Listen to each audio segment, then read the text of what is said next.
Yang terhormat bapak-bapak, ibu-ibu, salam Pancasila. Bapak-bapak, ibu-ibu yang melihat video saya ini, tolong jangan lupa subscribe, likes, dan di-share. Sifatnya gratis. Saya akan mengomentari Susilo Bambang Yudhoyono disebut Bapak Mangkrak. Sumber saya dari YouTube. Tiap presiden negara Indonesia yang sudah purna tugasnya atau sudah mantan selalu ada julukannya, yaitu 1. Presiden Bung Karno disebut Bapak Proklamator karena dia pada saat itu bersama-sama dengan masyarakat memerdekakan Indonesia ini dan penuh perjuangan melawan Belanda, bersama-sama mengusir Belanda, sehingga sampai negara Indonesia ini bisa sampai merdeka. 2. Presiden Soeharto disebut Bapak Pembangunan karena dia banyak melakukan pembangunan selama 30 tahun di Indonesia ini, sampai dia disebut Bapak Pembangunan. Dan presiden ketiga, Presiden B.J. Habibie disebut Bapak Teknologi karena dia pada saat menjabat itu banyak dia menemukan teknologi di bidang penerbangan, terutama dalam pembangunan pesawat terbang di Bandung tersebut, sehingga dia terkenal namanya pembangunan teknologi di Indonesia, terutama teknologi di bidang penerbangan. Selanjutnya, Presiden Gus Dur disebut Bapak Guru Bangsa.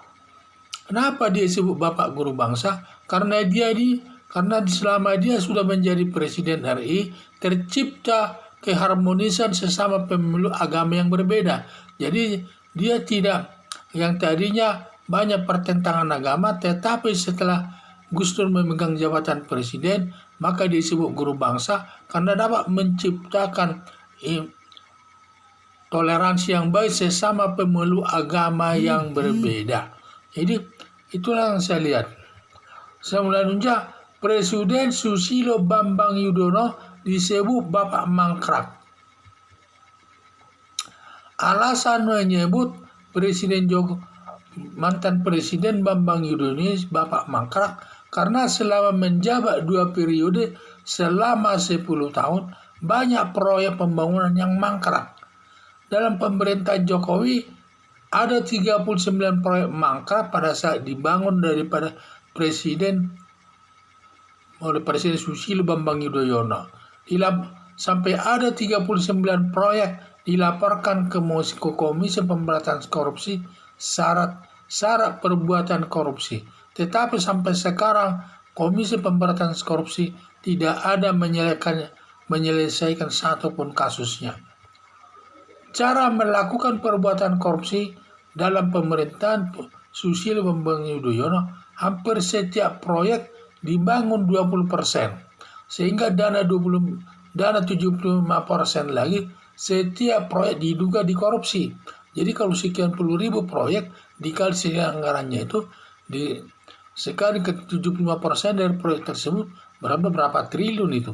Sehingga itulah saya lihat. Jadi metodenya, caranya melakukan korupsi, melakukan pembangunan sebesar 25%.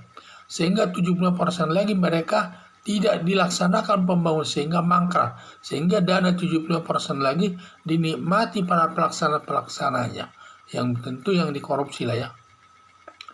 Untuk Presiden Jokowi belum ada sebutannya Bapak apa karena masih aktif menjabat Presiden Republik Indonesia sampai sekarang. Kalau nanti tahun 2024 Presiden Joko Widodo setelah purna jabatannya atau sudah mantan Presiden RI, mungkin disebut ada 3 sebutan. Dia disebut sebagai Bapak. Ada 3 sebutannya itu.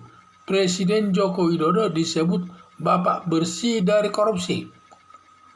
2. Karena selama ini Presiden Joko Widodo belum ada tanda-tanda bahwa dia melakukan soal perbuatan korupsi. Padahal banyak biaya pembangunan yang ditanganinya yang berada di bawah kekuasaannya.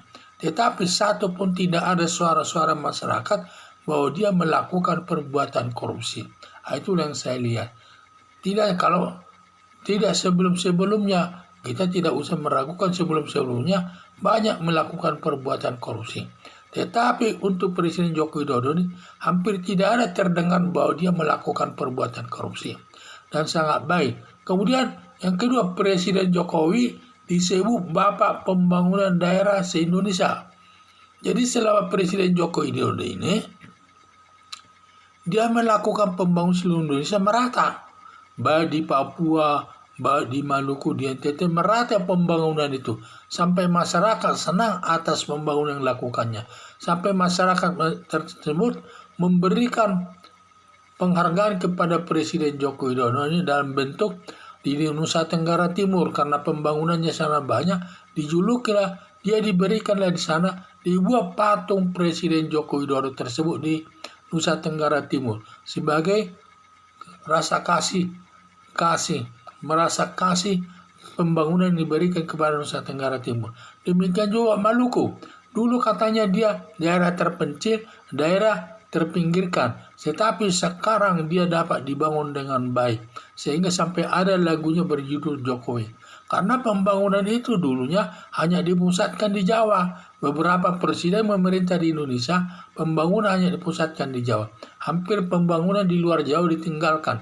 Itulah saya lihat. Sehingga daerah sekarang sangat senang. Daerahnya hampir merata dibangun di seluruh Indonesia ini. Sehingga saya bilang pembangunan daerah se-Indonesia. Jadi saya lihat itu cocok itu julukan tersebut. Yang ketiga ada Presiden Jokowi disebut Bapak Rakyat. Kenapa? Karena Joko Widodo ini dekat dengan rakyat. Apalagi kalau dia ke daerah-daerah, sering memberikan pertanyaan kepada anak-anak atau ibu-ibu untuk menjawab sesuatu. Kalau bisa menjawab pertanyaannya, dia memberikan sepeda. Itu kan salah satu cara mendekat daripada masyarakat. Dia juga membagi-bagi sembako pun dapat langsung dia ikut membagi kepada masyarakat. Bukan tidak percaya, tetapi dia ingin dekat dengan rakyat sekaligus mengecek apakah semua pembangunan itu mereka rasakan, termasuk pembagian daripada sembako tersebut sering dicek itu secara tidak langsung. Jadi harapan saya setelah Presiden Joko Widodo sudah purna melaksanakan tugasnya sebagai Presiden RI, kiranya dapat disebut Presiden Joko Widodo sebagai Bapak bersih dari korupsi, Bapak Pembangunan Daerah se-Indonesia, Bapak Rakyat. Karena dia sangat dekat dengan rakyat. Itulah harapan saya. Sekian dan terima kasih.